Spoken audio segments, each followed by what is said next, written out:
rendons la gloire. Et nous t'honorons. Nous te rendons. Nous te rendons. Seulement avec les voix. Seulement avec les voix. Et nous t'honorons. Nous te rendons la gloire. Nous te rendons la gloire. Et nous t'honorons. Levons nos mains comme un signe d'abandon. Nous te rendons la gloire. Seigneur, nous te rendons la gloire. Et nous t'honorons. Nous te rendons la gloire. Nous te rendons la gloire. Et nous t'honorons. Nous te rendons la gloire. Nous te rendons la gloire. À toi et à toi seul, Seigneur Jésus. Et nous à toi et à toi seul. Nous te rendons la gloire. Nous te rendons la gloire. Et nous t'honorons. Nous te rendons la gloire. Réalise ce que tu chantes ce matin. Réalise ce que tu chantes ce matin. Et nous t'honorons. Réalise ce que tu chantes ce matin. Nous te rendons la gloire. Nous te rendons la gloire. Oh, Dieu puissant, Dieu et fidèle. Nous t'honorons. Tu es merveilleux. Oh, nul n'est comme toi, Seigneur.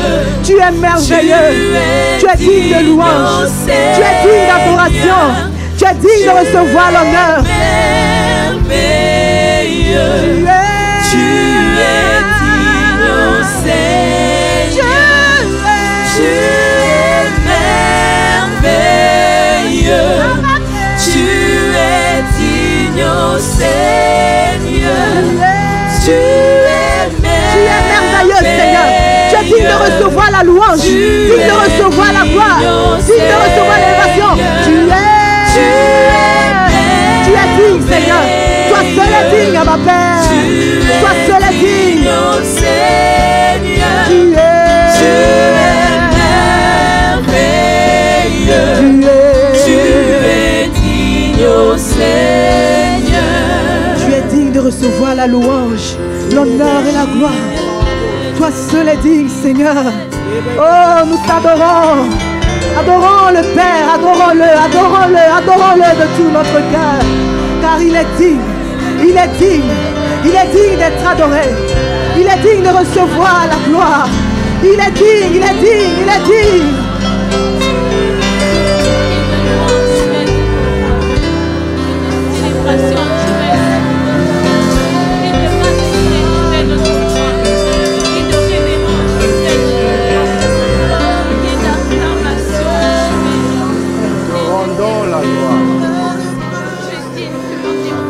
Nous te rendons la gloire.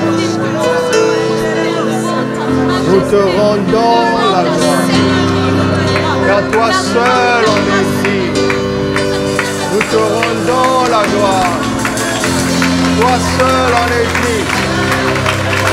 Nous te rendons toute la gloire. Toi seul on est digne. Toi seul on est digne. Nous te rendons la gloire. Nous te rendons, nous te rendons.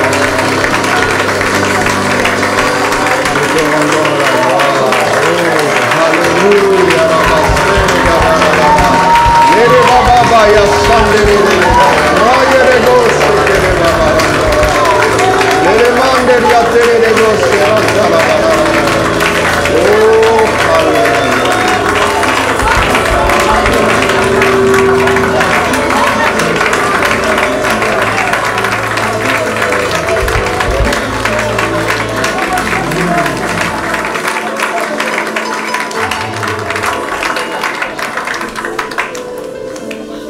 Alléluia. Gloire soit à toi, Seigneur Jésus. Nous nous asseyons à tes pieds pour t'écouter, afin que tu nous enseignes. Seigneur, ne retourne pas avec une partie de ce que tu avais prévu de nous dire. J'impose à toutes les fibres de mon être de porter toute son attention aux paroles du Seigneur. Et je prie qu'il en soit ainsi pour chacun d'entre nous, par le Saint-Esprit. Au nom de Jésus, Amen. Alléluia. Vous sentez qu'on commence à monter? Je vous promets qu'on va monter de plus en plus. Dimanche après dimanche, mercredi après mercredi, par aucune force humaine, simplement et exclusivement par la force unique de la parole, sur la base de l'œuvre complètement, parfaitement,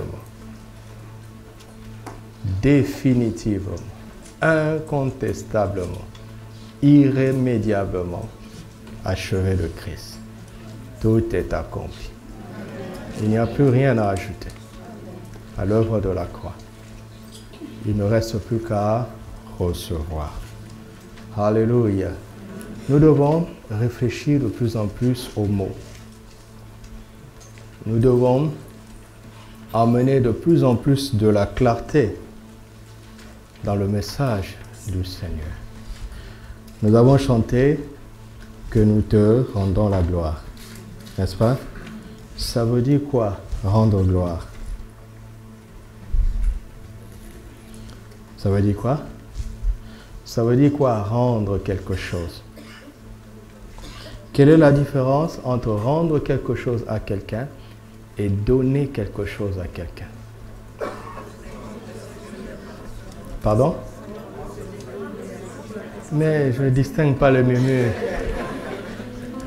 Votez un porte-parole en qui vous avez confiance. Vas-y. Oui. C'est toi qui nous as fait chanter, non? Non, pas elle doit souffler. Quelqu'un d'autre?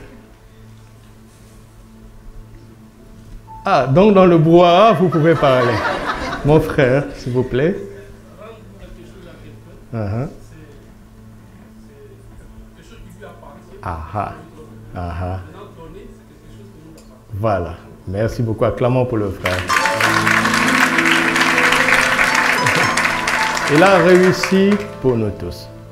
En réalité, rendre et donner, c'est la même chose, sauf que celui qui rend reconnaît que ce qu'il donne vient de celui à qui il donne. N'est-ce pas? Nous te rendons la gloire. Ça veut dire quoi? Ça veut dire que nous avons une gloire à lui rendre. N'est-ce pas? Et nous la lui rendons parce que nous reconnaissons qu'elle vient de lui. Mais nous avons quelque chose. Vous comprenez pourquoi en Israël, on n'adore jamais les mains vides? Parce que le sens spirituel de la louange et de l'adoration est toujours dans le sens de ramener quelque chose.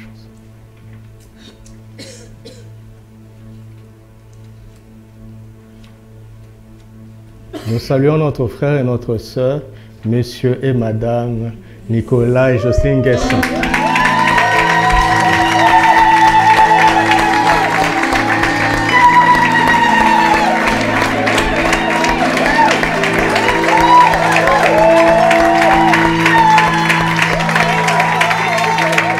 Merci.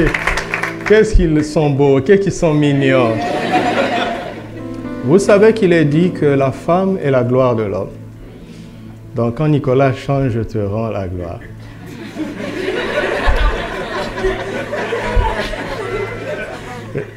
C'est pas moi, c'est elle qui a intoné ce cantique que ça m'a amené à faire des implications. Parce que là où je suis assis, je chante, je te rends la gloire, et l'Esprit me dit, réfléchis à ce que tu dis. Et j'ai failli m'arrêter. Il me dit, non, je ne te demande pas de t'arrêter parce que tu as une gloire à me rendre. Alors il faut que je sache quelle est la gloire dont je dispose. Il y a une gloire évidente déjà. La femme est la gloire de l'homme, donc mon épouse est ma gloire. Mais je la rends au Seigneur.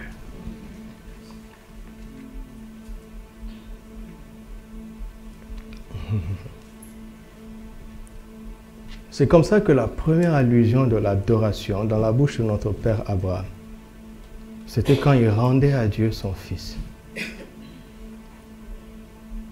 Ce n'était pas méchant ce que Dieu demandait. Vous connaissez la fin de l'histoire. Dieu n'a pas accepté qu'il tue Isaac. Mais Dieu l'a emmené à une compréhension profonde de l'adoration.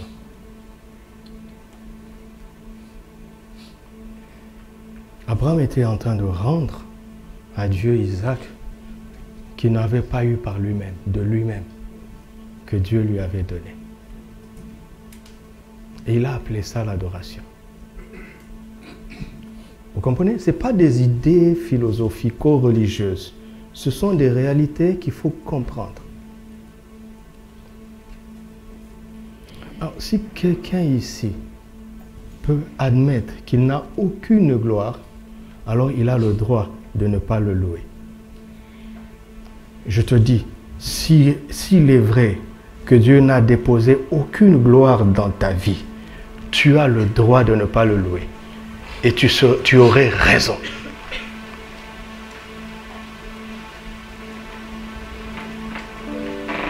Parce que nous savons qu'il est impossible de n'avoir aucune gloire, nous devons apprendre à nous asseoir et réfléchir jusqu'à avoir une intelligence concrète d'une certaine gloire dont nous disposons de sa part.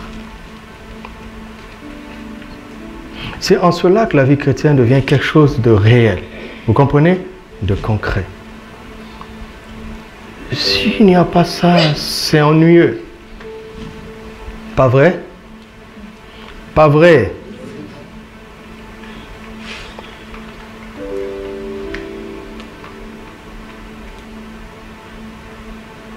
Et parfois nous avons des choses dont nous ignorons la valeur et dont nous considérons qu'elles n'ont aucune gloire. Alors que c'est ça simplement dont on avait besoin. Moïse n'avait qu'un bâton, son bâton de berger. Dieu lui a dit, jette, tu vas voir. Depuis ce jour-là, que n'a-t-il pas fait avec ce bâton? Un jour, Samson a été encerclé par 3000 Philistins. Et ce jour-là, il n'avait qu'une mâchoire d'âne. C'était suffisant. Dis à quelqu'un, ce que tu as est suffisant. C'est là que Dieu dépose sa gloire. Ce que tu as est suffisant. Peut-on donner plus à quelqu'un qui ne fait pas bon usage du peu qu'il a? Celui qui est fidèle en peu de choses, il lui sera confié quoi? Beaucoup.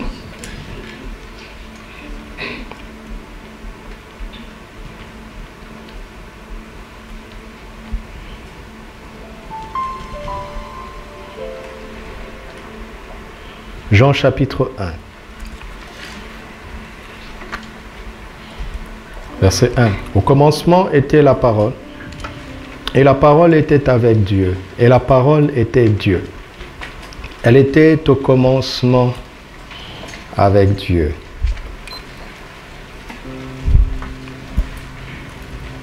Toutes choses ont été faites par elle, et rien de ce qui a été fait n'a été fait sans elle. En elle était la vie, et la vie était la lumière des hommes. Jusque-là, c'est bien beau, mais ça ne nous affecte pas encore. Verset 5. La lumière, lui, dans les ténèbres, et les ténèbres ne l'ont point reçu. Verset 9. Cette lumière était la véritable lumière qui, en venant dans le monde, éclaire tout homme. Elle était dans le monde, et le monde a été fait par elle. Et le monde ne l'a point connue. Les ténèbres ne l'ont point reçue. Le monde ne l'a point connue. Pourquoi lui, second, change de verbe? Parce qu'en grec, ce sont des verbes différents. Verset 11. Alors elle est finalement venue chez les siens, et les siens ne l'ont point reçue. mais à tous ceux qui l'ont reçu. À ceux qui croient en son nom. Donc cette parole a un nom. N'est-ce pas? Et elle a donné le pouvoir de devenir enfant de Dieu. C'est d'ici que vient notre première série de l'année. À tous ceux qui l'ont reçu. 3 points de suspension.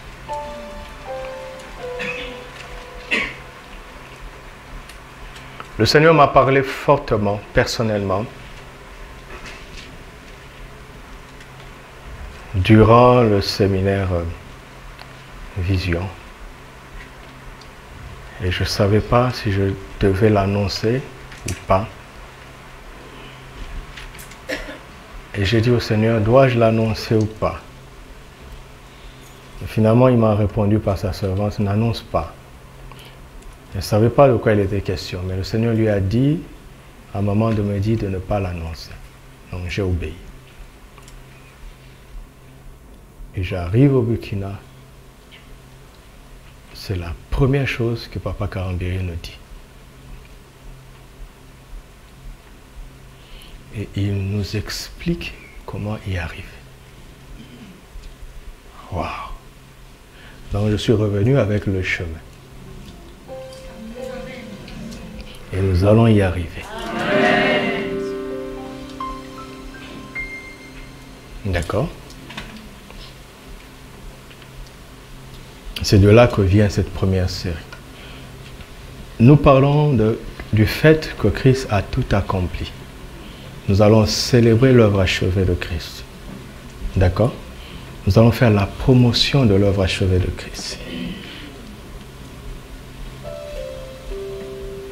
Mais nous savons que pour savoir ce que Christ a accompli en réalité, il faut retourner en arrière et écouter ce qu'il avait annoncé.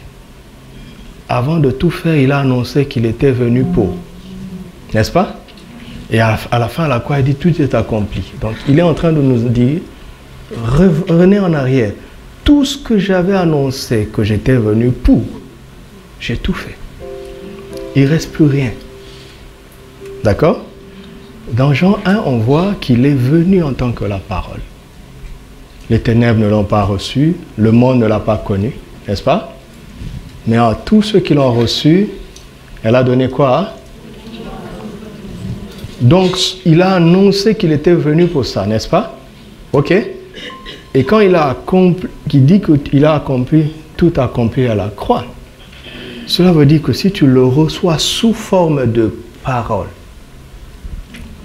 tu m'entends? Pas sous forme d'onction, pas sous forme de miracle, pas sous forme de bénédiction, pas sous forme de visitation surnaturelle, même pas sous une forme de vision. Tu m'entends? Que Jésus t'apparaisse aujourd'hui ne fera pas de toi un enfant de Dieu. Vous entendez ça? Vous entendez ça? Déjà, est-ce que vous êtes d'accord avec moi?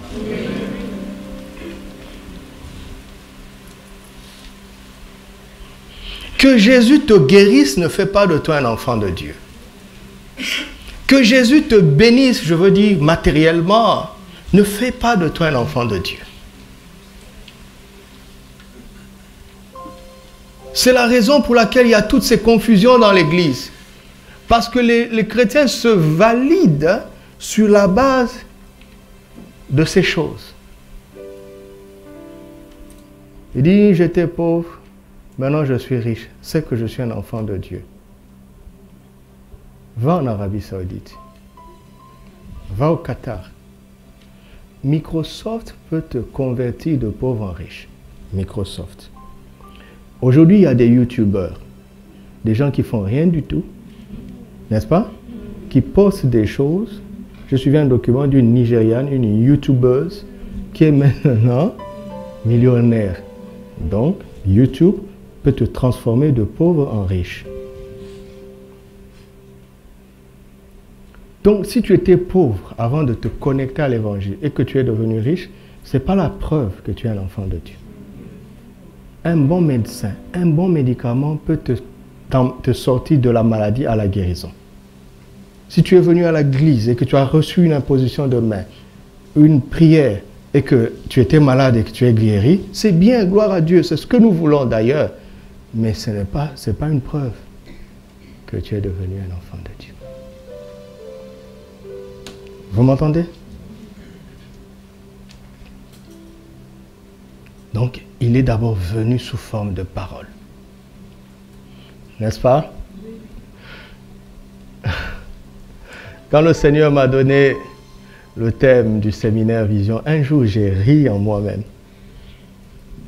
J'étais ici et puis j'ai entendu quelqu'un prier. Nous ferons la guerre, mais ne nous vaincrons pas. J'ai écouté sa prière et dit, le pauvre, il ne sait pas ce que je veux vous dire. Je vous ai parlé de quoi? De la présence de Dieu. Je vous ai parlé de la guerre? Hein? Ça, c'est l'Ancien Testament. Ils te feront la guerre et ils ne te vaincront pas car je suis avec toi. Donc d'abord la présence de Dieu. Et la présence de Dieu s'installe comment? À travers sa parole.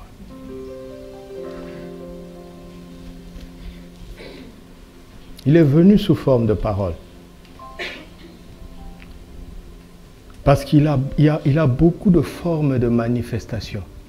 Mais ça ne nous donne pas le pouvoir de devenir enfant de Dieu.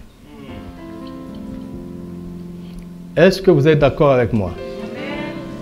Ah oui? Il vaut mieux commencer par le vrai commencement, n'est-ce pas?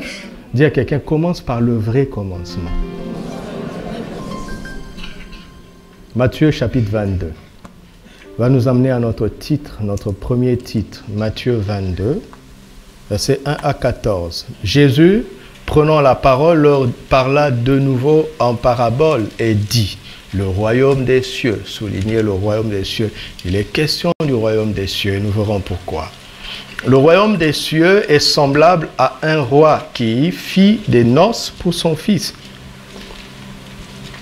Il envoya ses serviteurs appeler ceux qui étaient invités aux noces, mais ils ne voulurent pas venir. Il envoya encore d'autres serviteurs en disant, dites aux conviés, voici, j'ai préparé mon festin, mes bœufs et mes bêtes grasses sont tués, tout est prêt. Vous avez vu ça? Tout est prêt, tout est accompli pour les noces. Tout est prêt, absolument tout. Tout est prêt. Il ne vous reste qu'à venir. Venez aux noces. Tout est prêt. Mais sans s'inquiéter de l'invitation, ils s'en allèrent. Celui-ci a son champ, celui-là a son trafic. Et les autres se saisirent des serviteurs, les outragèrent et les tuèrent. Le roi fut irrité. Il envoya ses troupes, fit périr ses meurtriers et brûla leur ville. Alors il dit à ses serviteurs, les noces sont prêtes. Les noces sont déjà prêtes. Mais les conviés n'en étaient pas dignes. Allez donc dans les carrefours et appelez aux noces tous ceux que vous trouverez. Ces serviteurs allèrent dans les chemins, rassemblèrent tous ceux qu'ils trouvèrent, méchants et bons. Et la salle des noces fut pleine. Le roi entra pour voir ceux qui étaient à table. Et il aperçut là un homme qui n'avait pas revêtu un habit de noces. Il lui dit, mon ami, comment es-tu entré ici? Explique-moi un peu. Sans avoir un habit de noces, cet homme eut la bouche fermée. Il ne répond pas. Alors le roi dit au serviteur, liez-lui les pieds et les mains et jetez-le dans les ténèbres du dehors, où il y aura des pleurs et des grincements de dents, car il y a beaucoup d'appelés et peu d'élus. Amen. Quand nous considérons tous les efforts que le roi a fait pour que les gens viennent aux noces, nous avons tendance à penser que peu importe qui veut entrer, pourvu qu'il y ait du monde. N'est-ce pas? Parce qu'il a fait des efforts, il a insisté, on a refusé son invitation, il a insisté. Et on pense qu'il est en manque de nombre. Ah non, jamais. Et il nous le montre. Il est entré maintenant dans la salle de fête et il a vérifié si tout le monde avait les habits adéquats. Et il en a trouvé un qui n'avait pas le vêtement qu'il faut. Il a jeté dehors, pas seulement hors des noces, mais où? En enfer. Ça veut dire qu'il n'y a pas de place intermédiaire où tu participes à la fête, où tu participes aux pleurs. Nous devons nous sentir concernés par l'invitation aux noces de l'agneau. Et le mariage d'hier a été une belle occasion pour nous de nous le remémorer. Amen.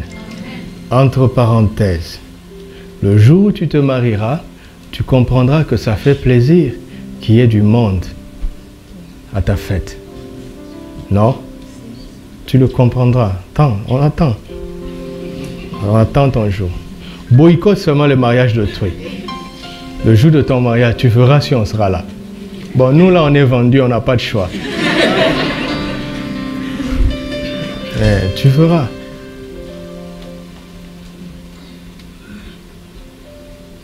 Le repas que nous avons mangé hier, est-ce que vous savez qu'ils nous l'ont offert? Tu as contribué? Ils auraient pu s'acheter des meubles de grande qualité. Ils ne sont pas obligés. Ils auraient pu même se faire bénir à Abidjan. Mais ils ont pensé à nous. Ils ont voulu partager ça avec nous. Ils n'étaient pas obligés. Et tu boycottes l'invitation. Le jour de ton mariage, on verra. Bon, tu as la garantie que nous, on sera là.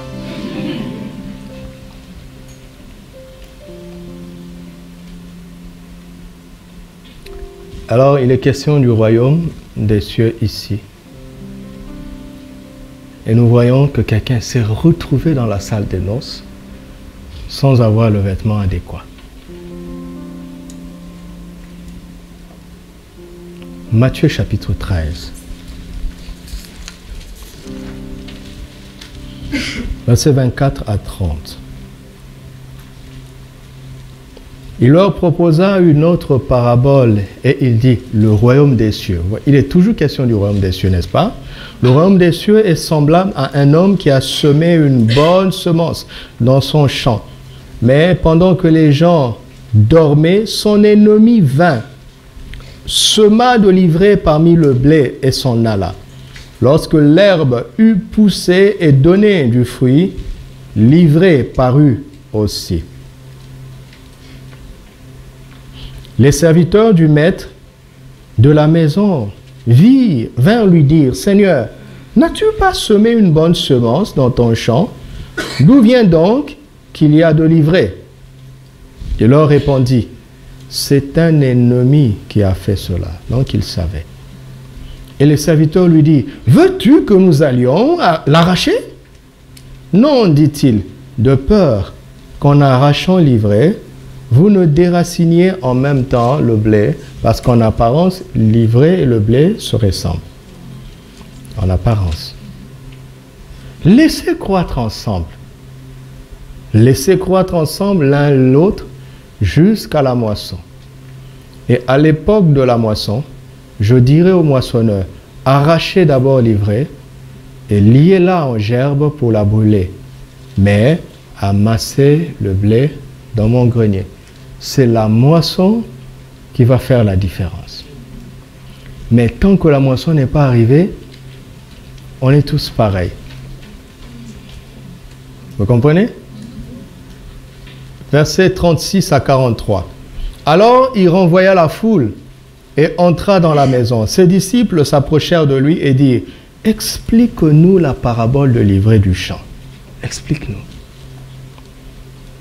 Il répondit, « Celui qui sème la bonne semence, c'est le Fils de l'homme. » Autrement dit, je prêche. D'accord? Mais celui qui va semer cette parole dans vos cœurs, ce n'est pas moi. C'est le Seigneur lui-même.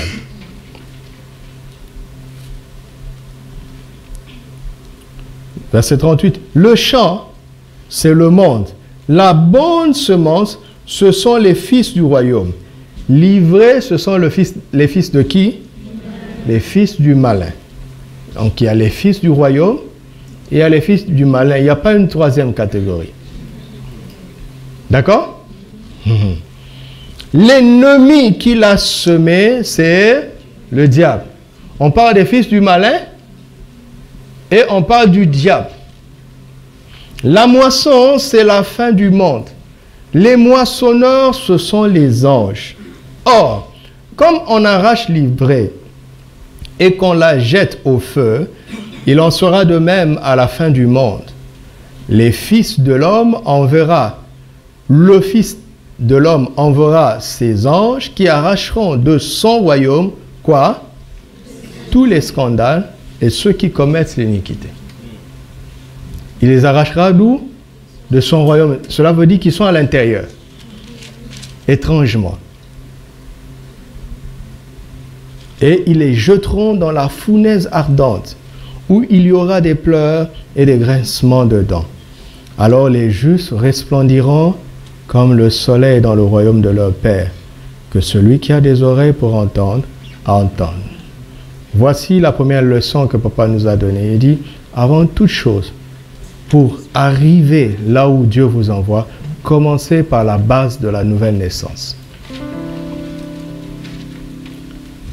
Pourquoi? Parce que, vous savez, quand Dieu a délivré Israël de l'Égypte, ils sont sortis, n'est-ce pas? Mais la Bible dit, il y a des ramassis qui les ont suivis. Des gens qui ne croyaient pas à l'Éternel Dieu d'Israël, mais qui croyaient à la bénédiction, à la puissance que l'Éternel, le Dieu d'Israël, avait manifestée. Les ramassis. Et c'est eux qui attisaient souvent les murmures dans le désert. Les ramassis sont un problème au milieu du peuple de Dieu. En apparence, ils ressemblent aux enfants de Dieu, parce que l'ivraie et le blé sont apparemment pareils. Mais vous voyez, quand on va les arracher, la Bible dit, alors les justes resplendiront comme le soleil. Quand le Seigneur m'a dit, tu sais, les faux croyants, les gens qui ne sont pas nés de nouveau, mais qui se font passer pour des chrétiens, au milieu de l'église, vont être un problème. Parce qu'ils vont amener la pesanteur, les troubles et les scandales. Je n'avais pas encore ce texte à l'esprit quand il m'a parlé dans mon cœur. Et nous voyons ça. Quand on va arracher ça, alors les justes resplendiront. Ils sont là pour alourdir toujours l'Église. Quand l'Esprit veut nous emmener plus loin, quand il veut manifester une plus grande gloire, les faux croyants installent la pesanteur. C'est eux aussi qui emmènent le trouble au milieu du peuple de Dieu. C'est eux qui emmènent le scandale pour discréditer le peuple de Dieu au dehors. Et c'est une question que nous devons traiter avec les méthodes du Seigneur. Je ne veux pas être celui qui emmènera la pesanteur, les troubles et les scandales. Je ne veux pas ça. Parce que le résultat final, c'est l'enfer. Jésus ne joue pas avec ça. Vous m'entendez? Je ne veux pas être dans la salle des noces sans les vêtements adéquats. Jésus ne joue pas avec ça. Le résultat final, c'est l'enfer.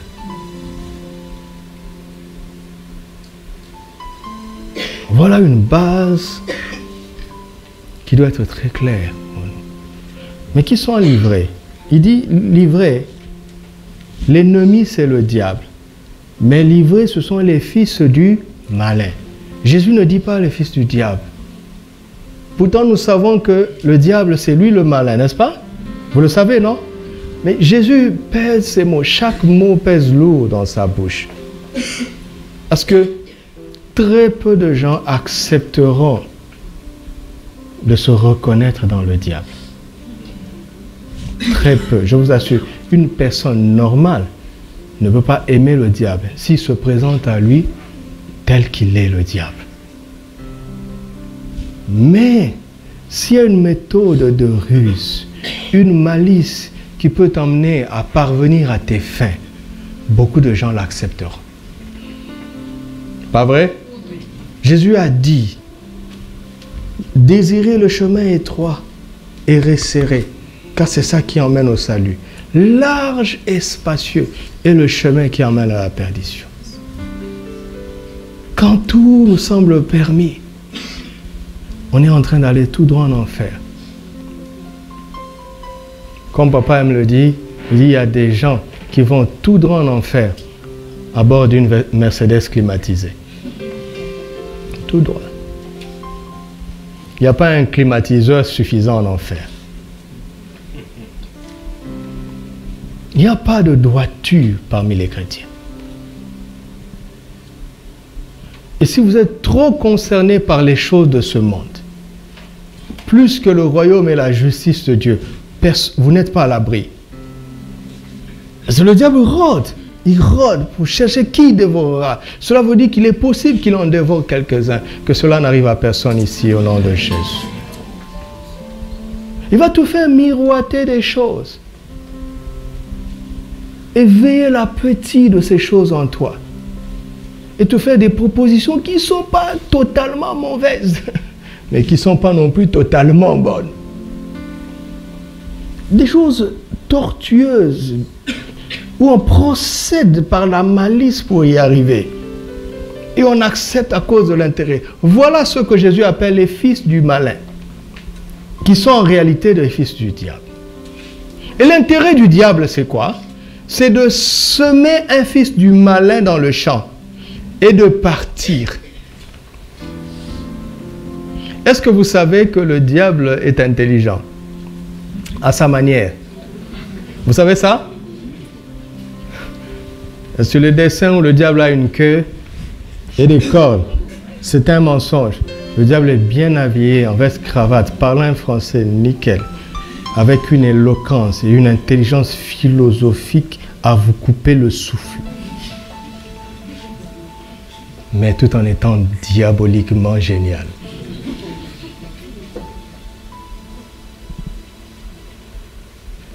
Jésus a dit solennellement, je bâtirai mon église.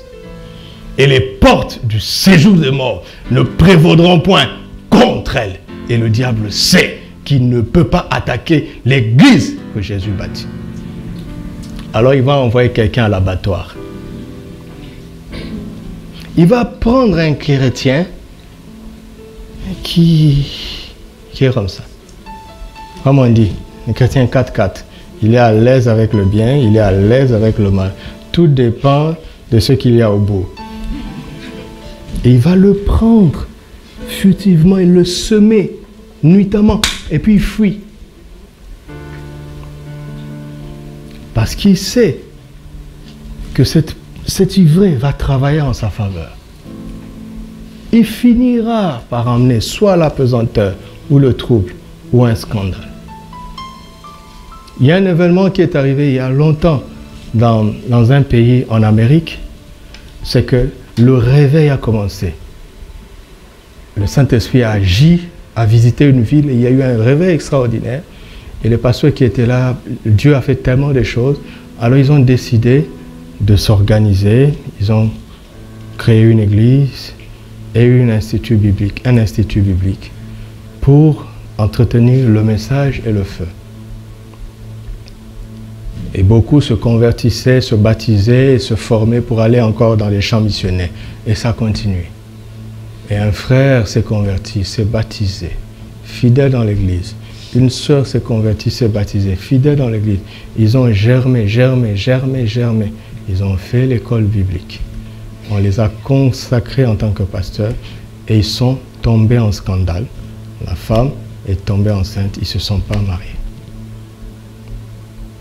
C'est une histoire qui est arrivée. Alors les pasteurs ont voulu les aider pour traiter ça et de fil en aiguille, ils se sont rendus compte qu'en réalité, ils ne s'étaient jamais convertis c'était le plan. Ils étaient envoyés par les loges sataniques pour jouer le jeu, se faire connaître, devenir des représentants de l'Église connus de tout le monde et tomber dans le scandale pour discréditer l'Église. C'était décidé depuis le début. Et ils ont été patients pendant des années.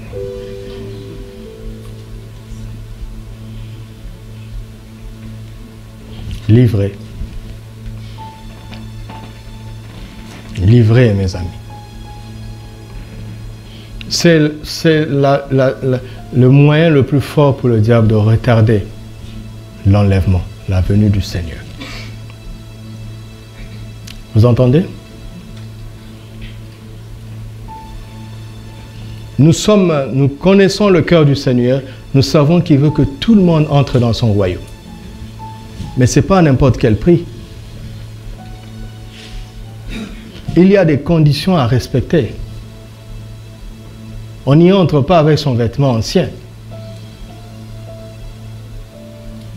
N'est-ce pas? Maintenant, toi, tu te connais. Tu sais comment tu vis dans le secret. Tu sais si cela est conforme aux valeurs du royaume ou pas. Tu le sais. N'est-ce pas? La toute première fois que j'ai prêché à une réunion importante, je venais avoir le bac, j'avais 19 ans. C'était la réunion la plus importante pour la première fois où j'avais prêché. Et ce pasteur avait entendu parler de moi quelque part, de fil en aiguille, le pasteur de mon oncle. Et il m'a demandé de prêcher dans une réunion de la jeunesse de son église et il y avait beaucoup de jeunes. Et il m'a dit, il y a beaucoup de problèmes d'impudicité parmi nos jeunes. Alors viens donner un message sur ça. Comme c'était la réunion la plus importante à l'époque, je suis allé en 3 jours de jeûne et de prière pour me préparer. Le deuxième jour, le Saint-Esprit m'a dit, tu vas parler de quoi? J'avais tous mes versets là. Les impudiques n'hériteront pas le royaume des autres. Tout était aligné. Donc, ma carabine était prête. J'allais tirer sur tout le monde. Parce qu'à l'époque, je fonctionnais comme un évangéliste. Et j'étais dans l'équipe d'évangélisation de mon église. Et j'étais surpris par la question du Seigneur. Il me dit, est-ce qu'ils ne savent pas que l'impudicité est mal? Je n'ai pas répondu. Il m'a dit, je veux te dire pourquoi ils savent. C'est parce qu'ils le cachent. Alors pourquoi tu vas leur dire ce qu'ils savent déjà et qui ne les sauvent pas? Je dis, Seigneur, je ferai quoi? Il dit, dis-leur ce qu'ils ne savent pas pour s'en sortir.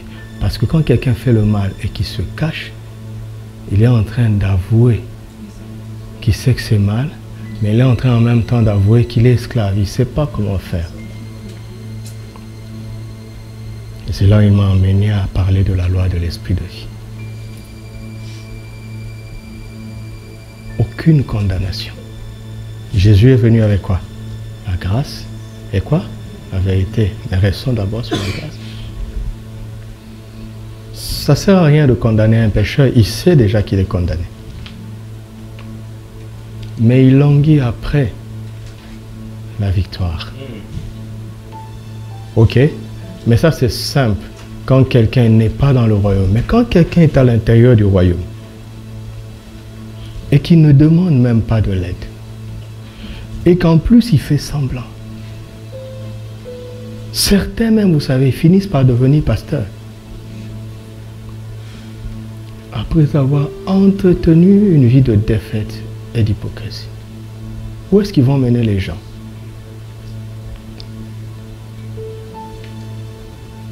C'est ça qui est un peu difficile dans l'église. Quand quelqu'un est hypocrite, tu ne sais même pas quel conseil lui donner parce que tu ne connais pas son vrai problème. N'est-ce pas? Au premier culte, je disais que, vous savez, dans 1 Corinthiens 12, il dit aspirer aux dons spirituels. N'est-ce pas? Quand il dit aspirer, ça veut dire quoi? Si tu le désires, après il dit désirer ardemment le don de prophétie. Si vous lisez la suite d'un Corinthiens 14, il dit mais si un pécheur entre et que vous prophétisez, ses péchés sont dévoilés. Il va tomber en adoration, n'est-ce pas? Donc ça veut dire que tel que je suis là, si je désire ardemment que Dieu me révèle les choses qui se font en secret, il va me les montrer. Et vous savez quoi? Il fut un temps où je faisais ça. Je veux prier en langue pendant des heures et je commence à voir des choses. Et j'ai vu dans la suite que les gens ne se répandaient pas. Ils ne se répandaient pas profondément. Les gens étaient tristes d'avoir été démasqués. Mais ils ne changeaient pas beaucoup. Ils ne changeaient pas beaucoup. Regarde. Si nous sommes des amis, d'accord? Ok? Vous m'écoutez? D'accord.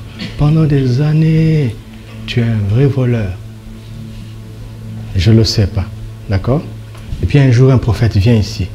Te pointe du doigt. Tu es voleur. Et puis tu tombes à genoux. Ça, c'est à la réunion.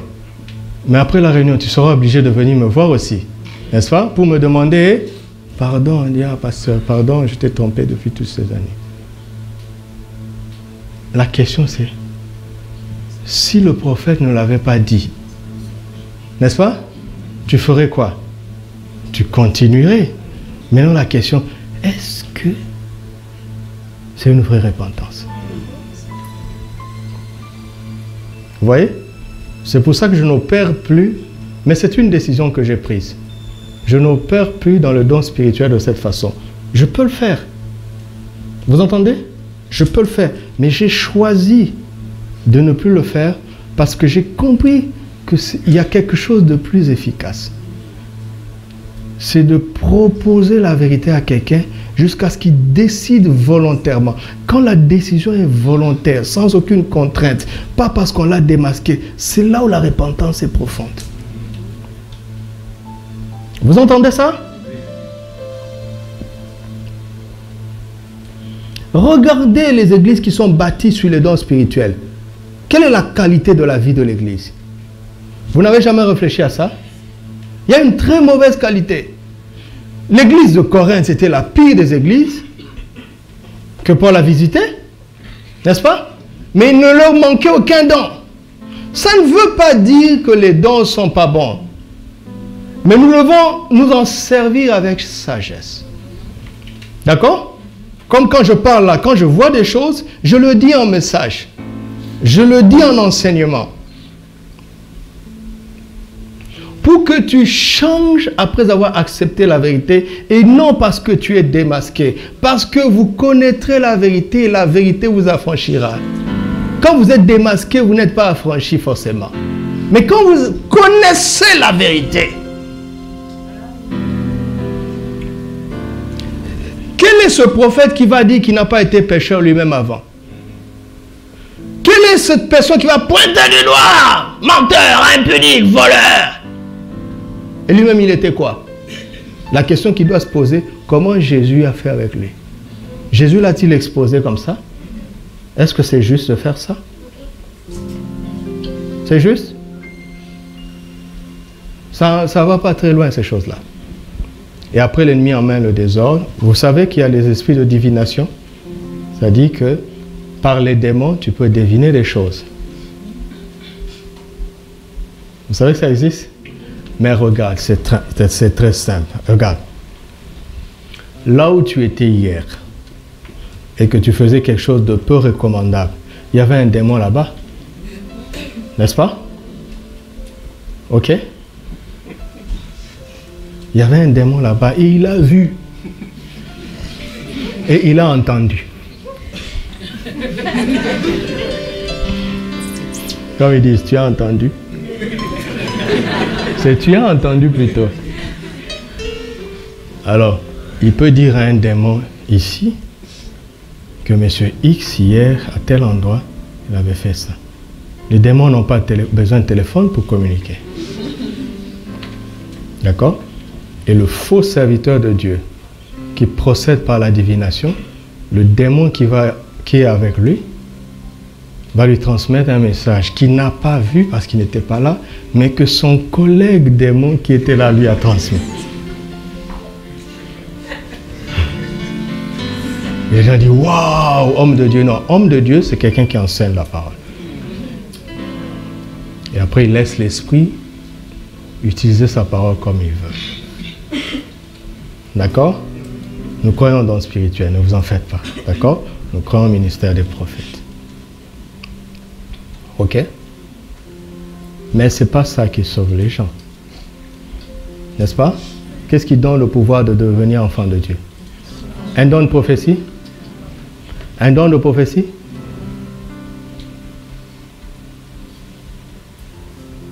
Non? C'est la parole de Dieu que tu reçois. C'est chauffé apparemment. Je sens beaucoup de chaleur ici. Vous m'entendez? Alléluia. Amen. On passe du statut d'ivraie à celui de blé, du statut de fils de malin à celui de fils du royaume. Comment? En recevant la parole. Amen. Pourquoi? Parce que dans les deux paraboles que nous avons lues, dans Matthieu 13 et dans Matthieu 22, outre tout le contenu intéressant dont je vous ai parlé, mais le sujet concerne quoi? Le royaume de Dieu. Ok? Le sujet concerne le royaume de Dieu. Jean chapitre 3, verset 1er. Jean chapitre 3, verset 1er. Mais il eut un homme d'entre les pharisiens. Ça commence par « mais », n'est-ce pas? Hein? Donc c'est un discours bizarre, incomplet. Hein? Ça commence par « mais », on ne commence pas un propos comme ça. Ok? Donc remontons, remonte. Remonte. Encore. Encore. Voilà. Jean 2, 23. Pendant que Jésus était à Jérusalem, à la fête de Pâques, plusieurs crurent en son nom, voyant quoi? Vous avez vu ça? Ils ont cru en quoi? Au nom de Jésus, voyant quoi? Arrêtons-nous d'abord là. Qu'est-ce qui nous donne le pouvoir de devenir enfants de Dieu? À ceux qui ont reçu et qui ont cru en son nom. Ils ont d'abord reçu la parole et puis ils ont cru au nom de Jésus. D'accord? Mais ici, ils ont cru en son nom. D'accord? Les gens ne viennent pas dans l'église par hasard, même s'ils ne changent pas de vie. Mais vous le voyez tout le temps dans l'église parce qu'ils croient au nom de Jésus. Mais en l'occurrence, ici, ils ont cru. Pourquoi? Parce que ils ont vu les miracles. Ce n'est pas la parole qu'ils ont reçue, mais c'est les miracles qui les ont impressionnés. Ok? J'ai besoin de mariage et pendant longtemps, je ne trouve pas de mariage. J'entends un témoignage. Je suis venu à Jésus et j'ai cru en Jésus. Et 2 semaines plus tard, je me suis marié. Comment vous avez fait? Est-ce que vous vous connaissez? Comme un enfant disait, est-ce que vous vous connaissez? Alors tout le monde dit, oh, tu as besoin de mariage? Allez chez le pasteur, tant. Parce qu'ils ont vu un miracle, c'est vraiment un miracle. Et ils viennent, et ce sont des chrétiens. Écoutez leur cantique. Vous savez ce qu'ils vont chanter, non? Je ne vais pas le dire ici. On ne va pas suyer cet endroit. Mais ils chantent au nom de Jésus. N'est-ce pas? Mais qu'est-ce que Jésus est pour eux? Un faiseur de mariage. C'est tout. Donc Jésus cette église-là est un site de rencontre. En réalité. Et le pasteur là est le développeur de l'application.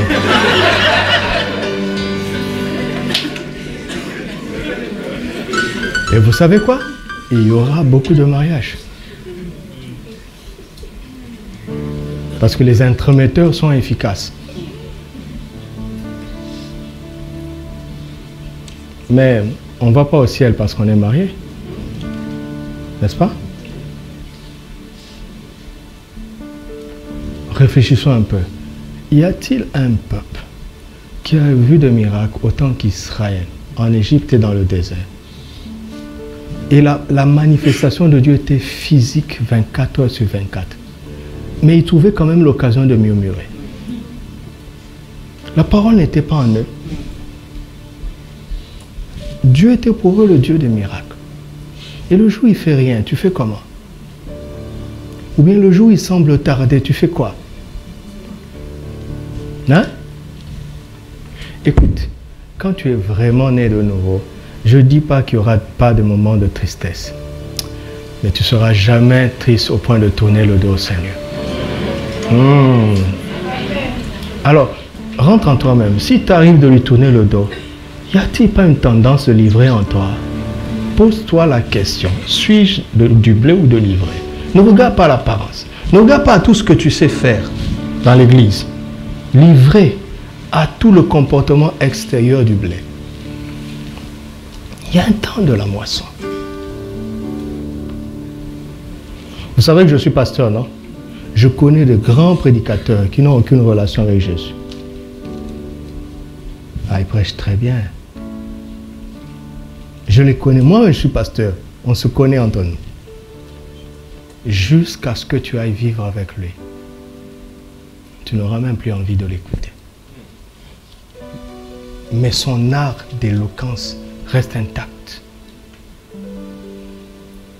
Quand j'étais beaucoup plus jeune, j'étais troublé par ça. Mais maintenant, ça ne me trouble plus parce que je connais de mieux en mieux l'homme. Et je comprends de mieux en mieux comment Dieu laisse faire certaines choses.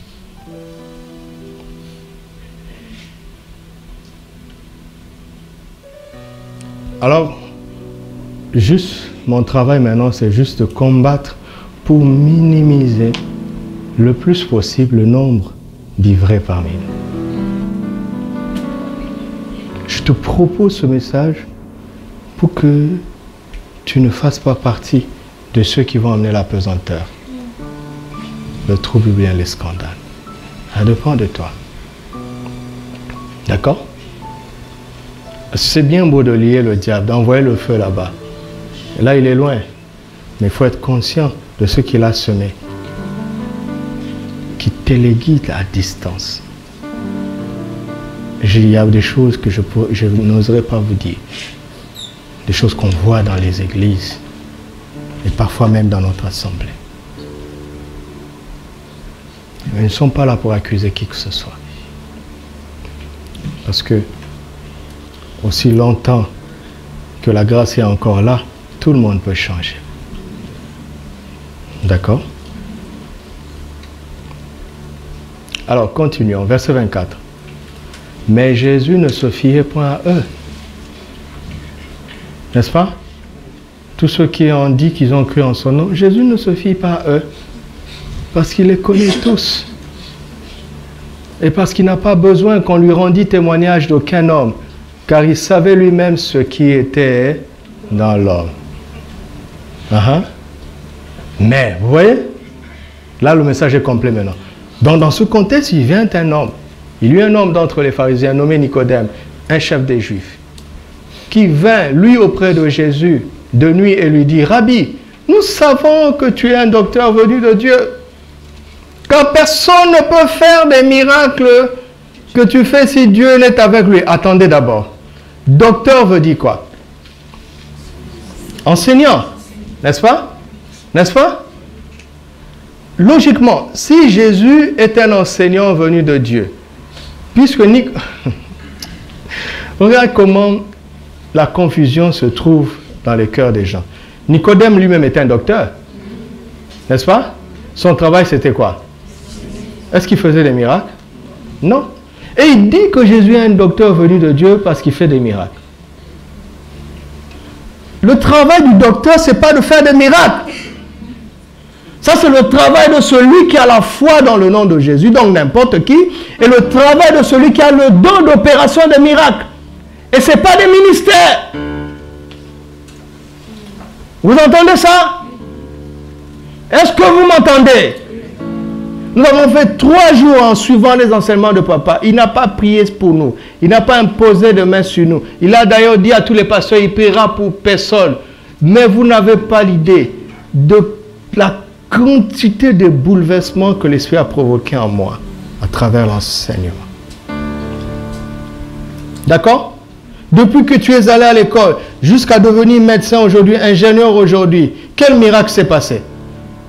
Quel miracle on a fait?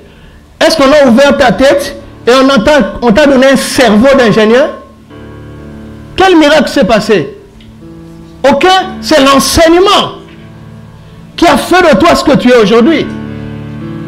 D'accord? Écoute-moi bien pendant des années, tu vas voir ce que tu vas devenir. Par l'enseignement.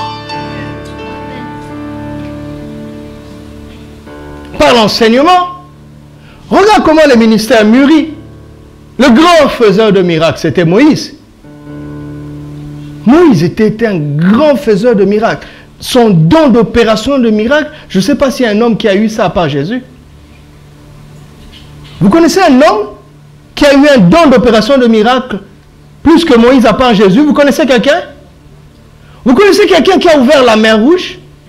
Vous connaissez quelqu'un qui a nourri 3 millions de personnes pendant 40 ans tous les jours? Vous connaissez quelqu'un qui a fait boire 3 millions de personnes avec un rocher qui les suivait? Vous comprenez ce phénomène-là? Ça veut dire quoi? Si le rocher les suivait, donc le rocher n'avait aucune connexion avec la terre. Parce que les géologues vont dire, quand Moïse a caché, en fait il y avait des sources souterraines. Non, mais le rocher les suivait. Vous connaissez quelqu'un qui, quand il élève la main, le vent souffle, et les cailles viennent de partout, à hauteur de 60 cm. Et vous en mangez jusqu'à ce que ça vous sorte dans les narines. Vous connaissez quelqu'un qui a fait ça?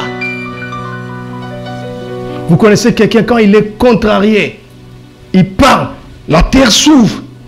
Et les gens qui s'opposent à lui descendent vivants dans le séjour de mort. Vous connaissez quelqu'un qui a fait ça? Mais pour quel résultat? Ça n'a pas supprimé le murmure. Ça n'a pas semé la confiance en Dieu dans le peuple. Moïse a été déprimé. Pourquoi? Parce qu'il a vu que la puissance a ses limites. La puissance a ses limites. Alors avant de partir, il écrit le Deutéronome, la deuxième loi. Et là, il ne prêche plus la loi parce qu'il a prêché la loi en Exode. Mais dans Deutéronome, il explique la loi. Moïse est devenu un enseignant. Lisez Actes 19. Lisez bien le livre des Actes. Vous voyez comment le mouvement de l'Esprit conduit l'Église. Les méthodes que les apôtres ont utilisées au début. Et ça évolue, jusqu'au jour où Dieu s'est fixé sur Paul. Pourquoi? Parce que c'est Paul qui a amené la dernière méthode. En Éphèse, 2 ans d'enseignement, il a loué une école. Comme nous sommes en train de louer ce café. Il a loué une école, Paul. Il n'a pas pu construire un bâtiment, il n'a pas besoin. Tant qu'il y a un cadre pour enseigner, nous allons le faire. Et après 2 ans, à partir d'un seul endroit, il a envahi l'Asie. C'est ce qui va nous arriver. Mais par quel miracle? Par le miracle de l'enseignement. Vous avez encore entendu parler de Pierre? Il s'est limité dans l'onction des miracles. Pourquoi Paul est le seul à dire « Soyez mes imitateurs comme je le suis de Christ ». Pourquoi Pierre n'a pas osé dire ça? En quoi Paul a-t-il imité Jésus? Dans l'activité principale du Seigneur, qui n'était pas la prédication, qui n'était pas la guérison. Parce que les deux étaient le résultat de son ministère essentiel, qui était l'enseignement.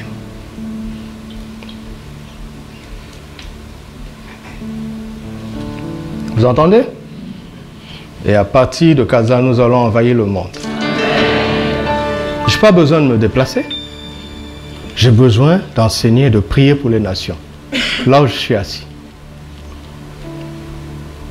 Je n'ai pas besoin d'être connu. Non. Être connu de lui, c'est le plus important. Ok? Alors il dit... Personne ne fait les miracles que tu fais si Dieu n'est avec lui. Lisez Matthieu 7, 21. Ce n'est pas tous ceux qui m'appellent Seigneur, Seigneur qui entreront dans le royaume.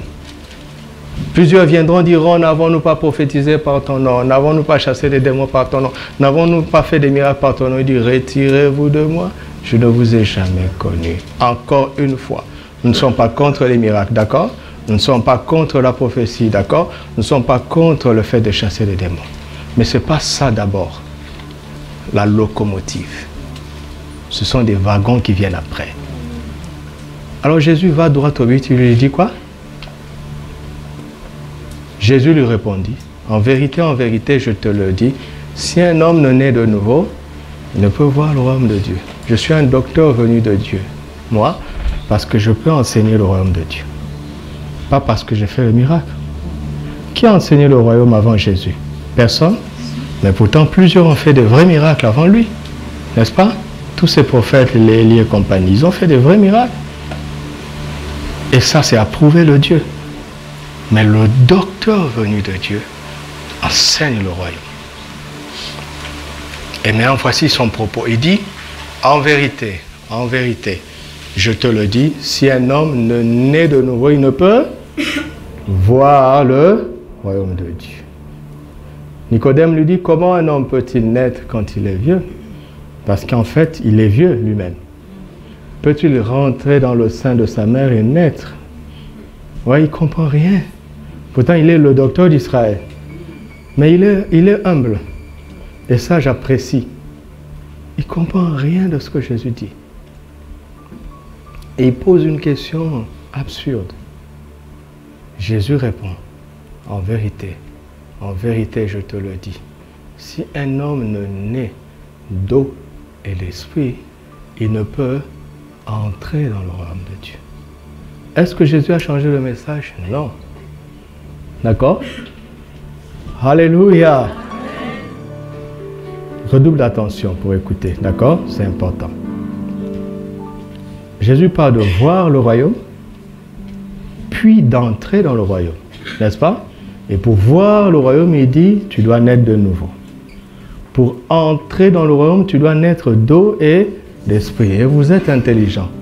Dans Matthieu 22, la parole parle du royaume des cieux. Et cet homme est entré dans le royaume.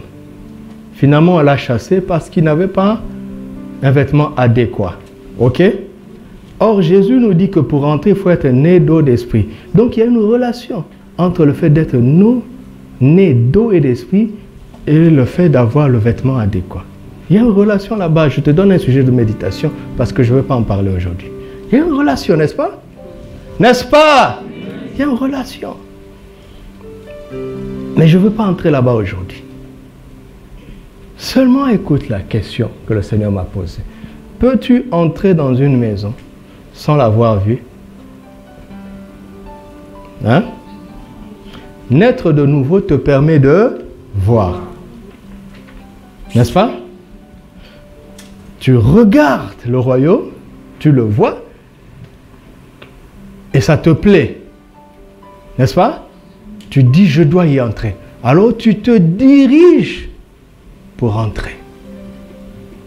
Et tu remplis les conditions pour entrer parce que tu as vu. Mais ce qui te fait voir le royaume, ce n'est pas ça qui te fait entrer. Vous m'entendez?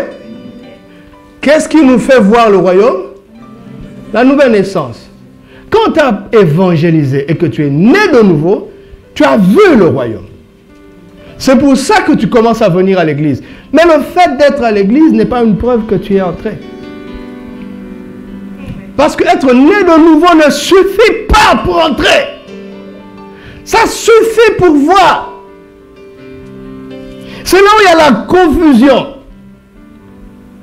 Beaucoup de chrétiens pensent qu'ils sont dedans parce qu'ils ont vu. Et qu'ils savent qu'ils sont nés de nouveau. Mais ils ne sont pas dedans. Ils ne sont pas dedans.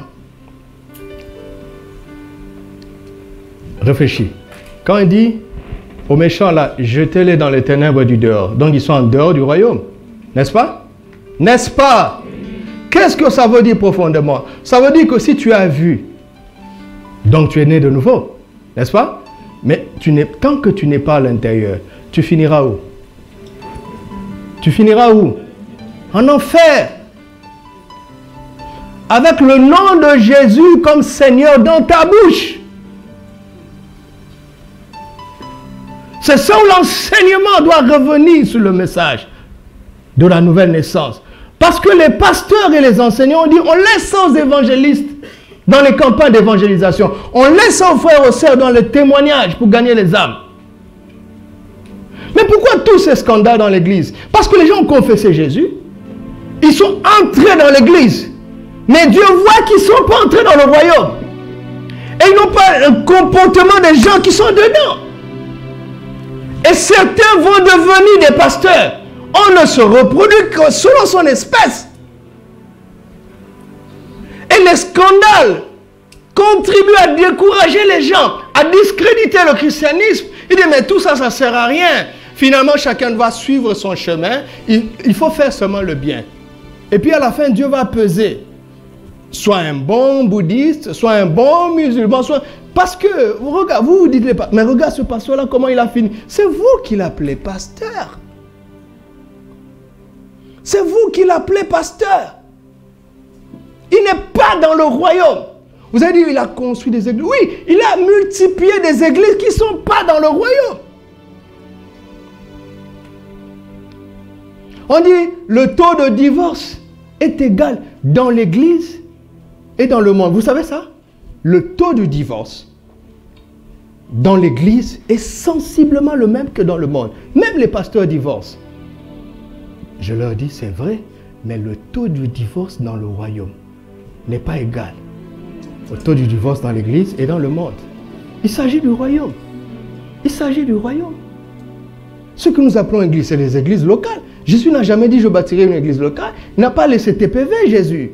Il a dit, je bâtirai mon église. Et c'est un corps spirituel qui recouvre les gens, peu importe la dénomination, l'église locale où ils sont. Jésus n'est pas concerné par ça. Vous entendez ça? C'est très important, mes amis. On ne peut pas aller loin. Sinon, nous allons finir mal comme les autres. Je dois me battre à ce niveau. Je dois me battre là, faire de mon mieux. Espérer que le maximum embrasse pour qu'on atteigne ce que Dieu a prévu pour nous. Et on va y arriver par sa grâce. Écoute, tu es vraiment né de nouveau, mais tu as vu. Mais tu n'es pas dedans. Tant que tu n'es pas dedans, tu n'es pas loin de l'enfer. Tu es né de nouveau. Les gens vont me dire, oui, ça c'est une nouvelle doctrine. Dans nos instituts bibliques, on enseigne pas ça. Je m'en fous de ce qu'on enseigne dans l'institut biblique. Le docteur venu de Dieu. Il n'y a pas un plus grand théologien que Nicodème. Trouverez-vous un plus grand théologien que Nicodème? Mais Nicodème avoue que Jésus a le message. Je ne permettrai pas à un message populaire de dépasser ce que Jésus a dit, de m'empêcher de croire ce que Jésus a dit. Il y a une nuance, la voir et entrer, il y a une nuance. Il y a une nuance. Alors on va rester dans né de nouveau. La question que je te pose, je me le suis posé moi-même, croyez-moi. J'ai dit, Doudou, es-tu né de nouveau? La question que je te pose, es-tu né de nouveau? Parce que si tu es né de nouveau, il y a des implications. Si tu es né de nouveau, tu vas être attiré par le royaume. Et tu vas faire tout ce que le royaume exige pour que tu entres dedans.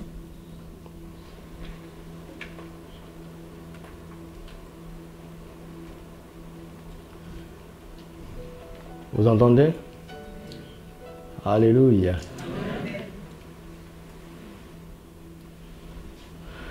Quel est le verbe que Jésus utilise? Naître, n'est-ce pas? N'est-ce pas? Naître.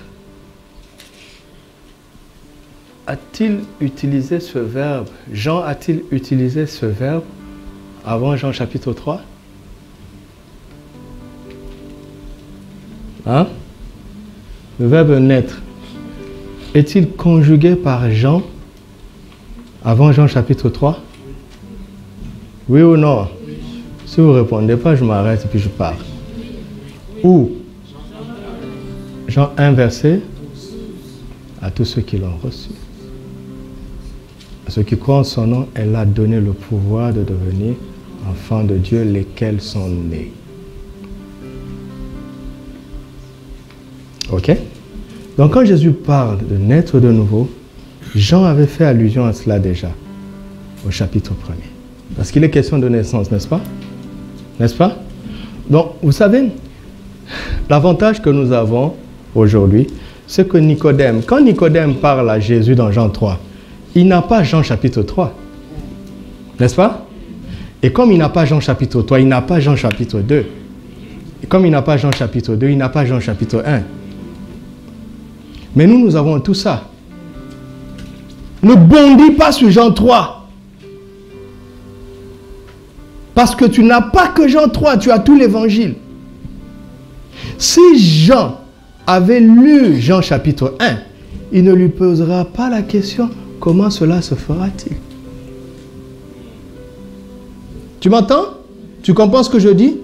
Parce que l'explication a été donnée dans Jean 1,12. Pas vrai?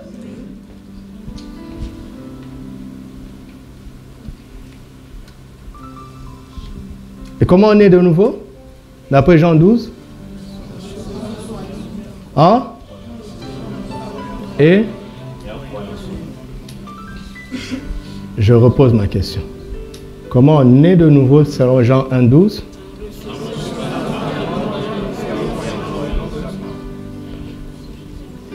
Est-ce qu'on dit qu'on est de nouveau en écoutant une prédication? En adhérant à une église? En étant 24 heures sur 24 sur toutes les prédications qui sont sur YouTube?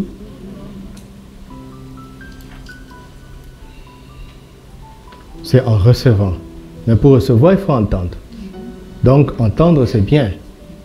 N'est-ce pas? Maintenant, quand tu reçois, ça veut dire quoi? Tu acceptes dans ta vie ce que le message dit. N'est-ce pas? N'est-ce pas? Comment les gens qui étaient dans les carrefours et dans les coins de rue, dans Matthieu 22, sont-ils entrés dans la salle de noces? Parce que les serviteurs sont allés appeler. N'est-ce pas? Ils ont entendu.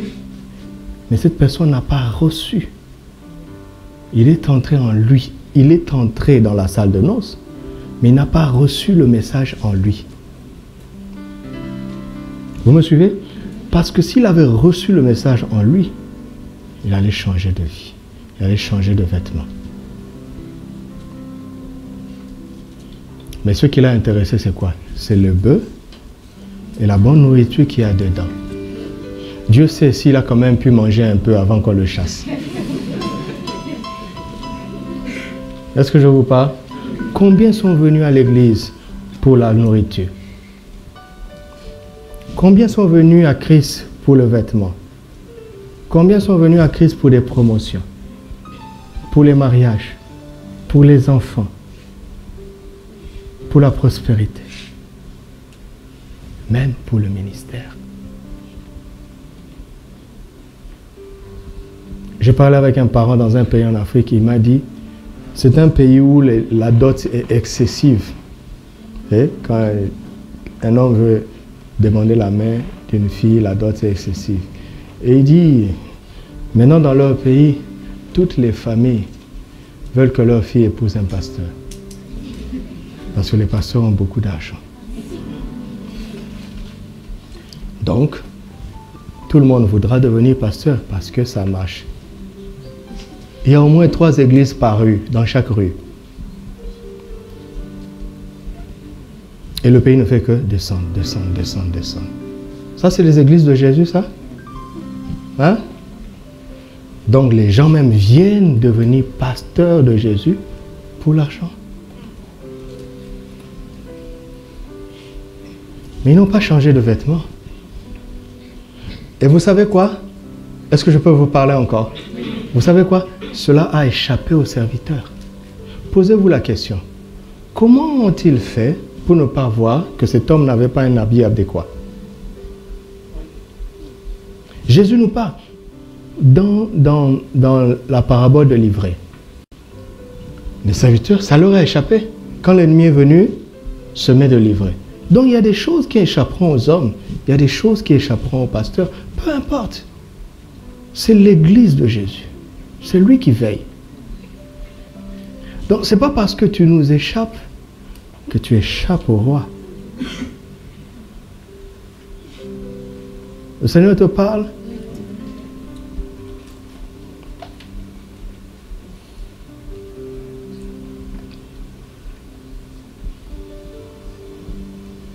J'ai lutté avec un frère qui était ici.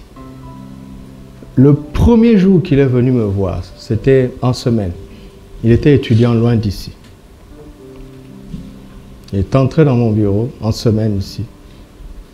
Pasteur, je viens d'arriver il y a quelques jours. J'ai cherché une église, on m'a parlé de toi. Je suis venu me présenter à toi et te dire que je suis appelé à être pasteur. C'est possible. Je lui ai dit, mais qu'est-ce que tu es venu faire au Maroc? Il dit, j'ai eu une bourse, je suis venu pour étudier. C'est un cycle de combien? Il dit, c'est 5 ans. Je lui ai dit, alors termine tes études.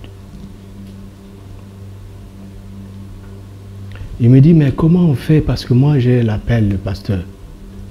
Comment on fait alors? Je prêche bien et tout ça. Comment on fait pour prêcher ici? Je lui ai dit, tu commences par devenir un ouvrier. Parce que ce n'est pas figé. Tu peux prêcher, si le Seigneur le veut. Je lui ai dit, mais tu commences par devenir un ouvrier. Il dit, mais un simple ouvrier? Moi j'étais prédicateur d'où je viens. J'ai ri, je lui ai dit, un prédicateur est aussi un simple ouvrier. Et je savais qu'on ne s'est pas compris. Mais heureusement, il m'a écouté. Il a fait la formation. Les frères ils ne savent pas de qui je parle. Ça remonte à très loin. Il a fait la formation. Et à l'époque, on présentait, tu sais, tous les GSR. Il y avait le GSR de la parole. Devine quel GSR il allait choisir. Il a choisi le GSR de la parole. Et pasteur Marie-Laure, elle ne sait pas de qui je parle. Elle lui a dit, à ce GSR-là, il faut voir le pasteur. Et il est venu, il m'a dit, pasteur, j'ai fait ce que tu avais dit, j'ai choisi le GSR de la parole. C'est comme ça que je leur ai dit de ne présenter plus ce GSR. Parce que ce n'est pas un GSR ouvert. Dans ce GSR, il y a moi et moi-même. On n'entre pas dans ce GSR. Si tu entres dans ce GSR, je ne sais pas si tu vas dormir encore. Il dit, mais maintenant, comment je fais? Je lui dis, mais il y a les autres services qui sont ouverts. Et je savais qu'il allait choisir l'évangélisation. Parce que là-bas, au moins, il va prêcher aux gens. Et comme il était zélé, il allait nous montrer ses preuves pour leur dire, voici les miracles que j'ai fait dehors. Bon, s'il fait des miracles, tant mieux pour nous aussi. Voilà, zéro. Aucune âme gagnée, aucun miracle dehors. Et un jour, il revient, il dit, je vais devenir lévite. J'ai compris qu'il commence à apprendre l'humilité. Parce qu'il écoutait la parole de Dieu et il commençait à comprendre.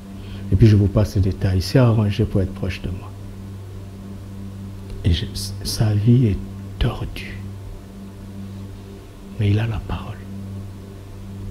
Je l'ai pris, j'ai dit, mon ami, tu ne peux pas devenir pasteur avec ça. Et un jour, il a fait un scandale grave. Je l'ai appelé, j'ai dit, comment tu vis dans ça, et tu es à l'aise le dimanche et comme ça. Et il me dit, chez nous d'où je viens, et notre pasteur, et tous ses fils pasteurs, et nous tous on fait la même chose. J'ai dit, mais ce n'est pas ton pasteur qui va t'emmener au ciel. Quand on finit de régler ce sujet-là, le même jour, il me dit, oui, mais maintenant, comment je fais pour le ministère? Après 3 ans, il n'est concerné que par le ministère. J'ai dit, mais tu ne peux pas servir Christ si ta vie est dans la défaite. Il dit, mais notre pasteur a fait ça. J'ai dit, oublie le monsieur. Tu veux aller au ciel? Il me dit oui. J'ai dit, alors fais ce que je te dis.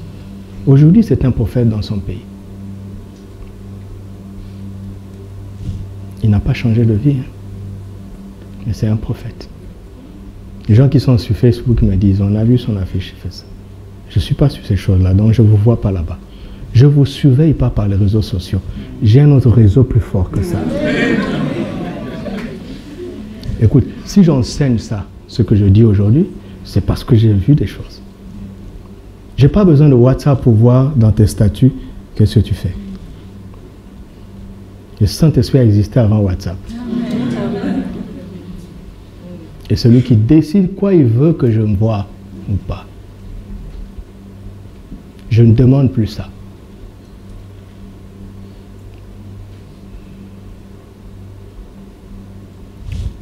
Ce sont les gens de Matthieu 7, 21.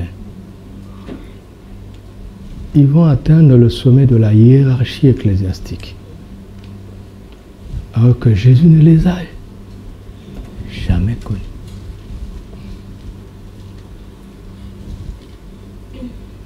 Tu veux ça? Moi, je ne veux pas ça. Vous m'entendez?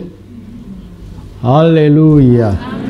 Alors, la réponse à la question de Nicodème dans Jean 3 se trouve dans Jean 12.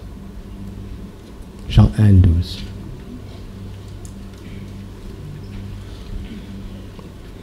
Alors Jésus dit, lesquels sont nés, regarde le verset 13, ce qui fait, je vais juste l'annoncer, mais je ne vais pas l'approfondir, je l'approfondirai le dimanche prochain, ce qui fait que les gens qui ont vu le royaume et ne finissent par ne pas y entrer, se trouve dans Jean 1, 13. Il dit, quand tu as reçu le pouvoir de devenir enfant de Dieu, Amen. Amen. Amen. Écoute,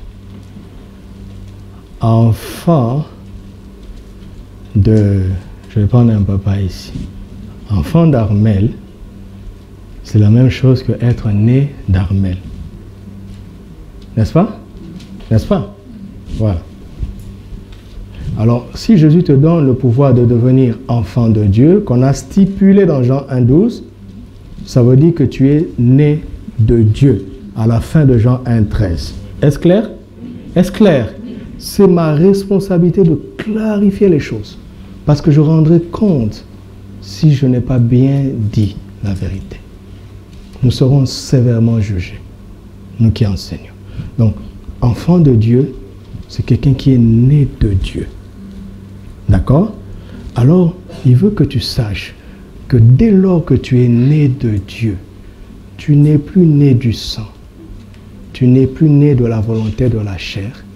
Tu n'es plus né de la volonté de l'homme.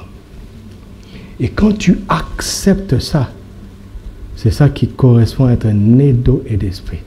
Alors tu entres dans l'effectivité du royaume de Dieu qui est ton Père. Tu m'entends? Quand quelqu'un t'annonce l'évangile et que tu reçois Jésus et que tu es vraiment né de nouveau, il a fini son travail. C'est maintenant à toi de refuser que les choses qu'on ne doit pas trouver dans un enfant de Dieu continuent dans ta vie.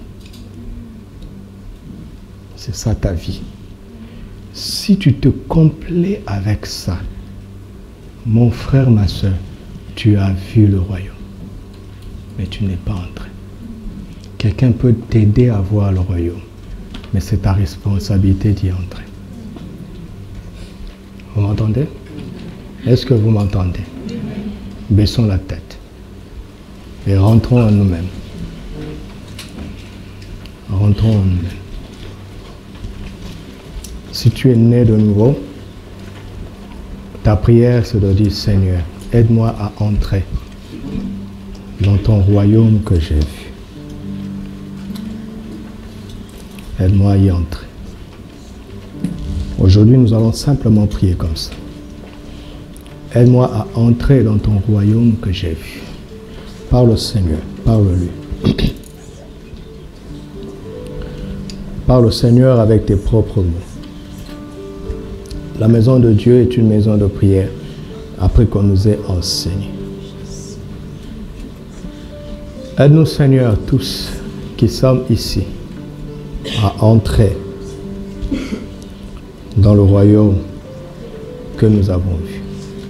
Il est très important que nous posions ces bases, parce que toute la gloire du royaume se trouve à l'intérieur. Et ces choses, nous les vivons de l'intérieur. Christ tient à nous. Il ne veut pas que nous le vivions de l'extérieur. Mais il veut que nous le vivions de l'intérieur. Alors, si tu es ici et que tu n'es pas né de nouveau, je ne peux pas ne pas t'inviter à répondre à cet appel. Et je te demande de te lever là où tu es pour recevoir Jésus comme ton Seigneur et ton Sauveur. Si tu es là, lève-toi rapidement.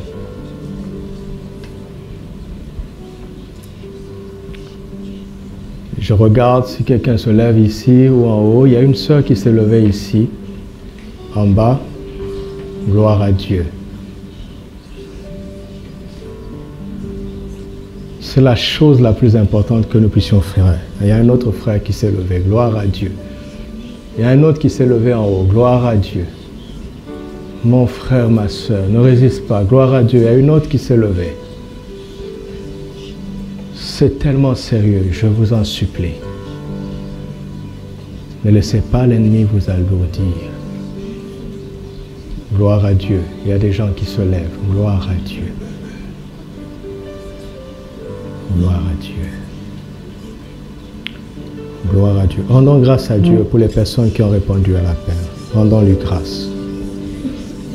Oh, alléluia. Merci, Papa, d'avoir touché les cœurs. Tu les as attirés ici pour cette cause, pour ce seul but. Et je te remercie de les avoir aidés à surmonter tous les obstacles que l'ennemi a toujours mis sur leur chemin.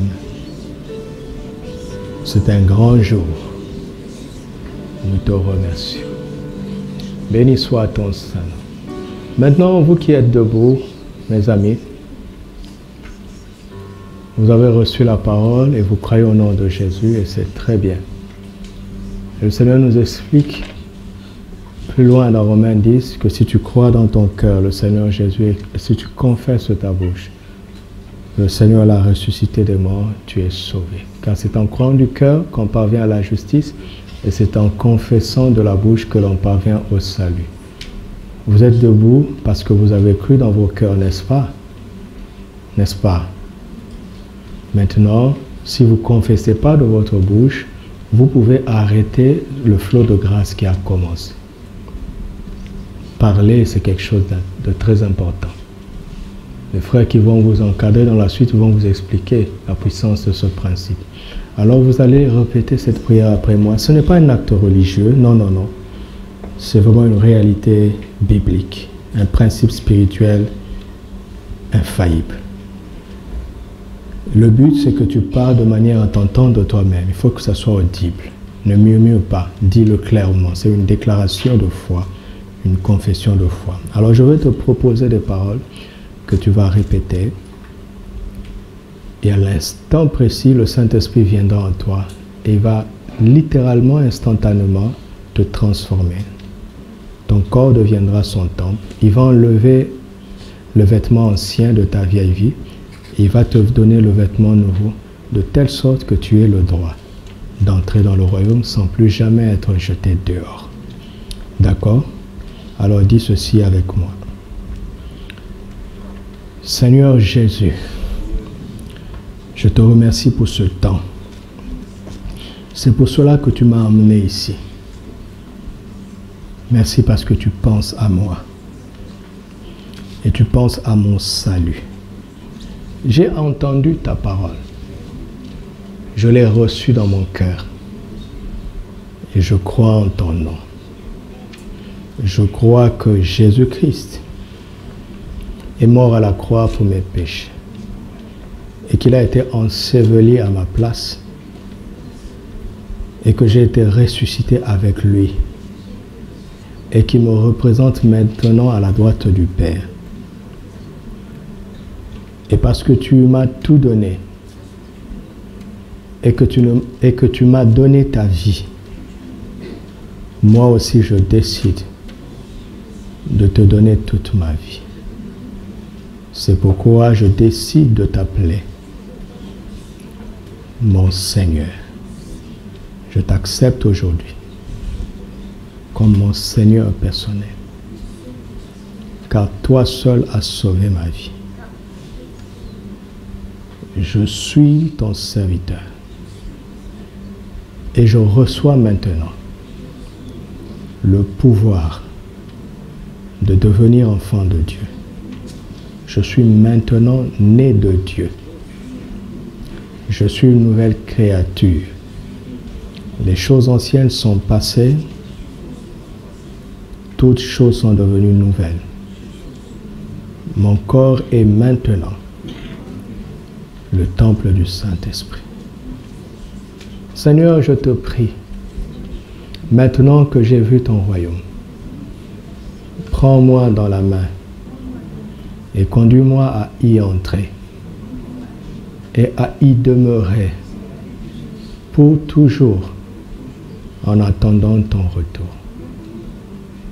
Je te remercie de tout mon cœur et j'appelle Dieu Abba Père et je suis reconnaissant au nom de Jésus. Amen.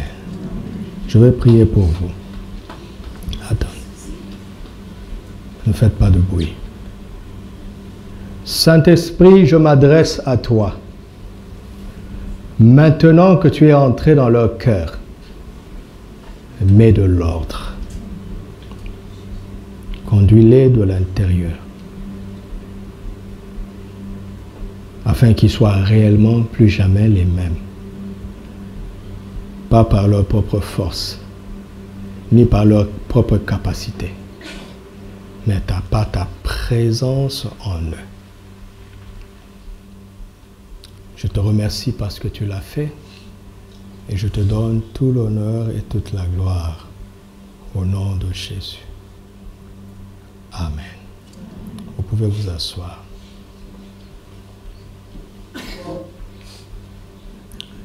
Voici ce que chacun doit faire.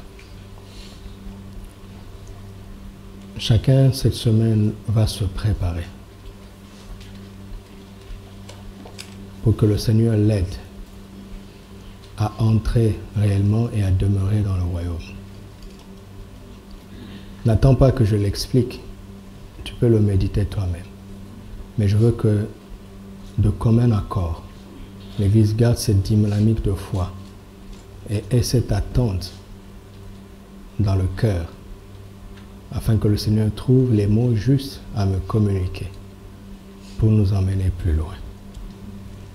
Jésus nous a dit, cherchez premièrement le royaume et la justice et le reste. Toutes ces choses nous attendent à l'intérieur. D'accord? Mais nous n'allons pas y entrer pour ces choses. Nous allons y entrer parce que nous l'aimons. Mais je vous garantis qu'il y a une gloire à l'intérieur qui nous attend. Et elle va se manifester. Père, je prie pour ce peuple. Mon rêve est que si tu le veux, et s'il est possible, qu'il n'y ait aucun ivré parmi nous. Mon rêve est que personne ne soit jamais jeté dehors. Mon rêve est que personne ne soit une pesanteur, un objet de trouble, un sujet de trouble ou de scandale. Exauce-moi, je te prie, au nom de Jésus. Amen.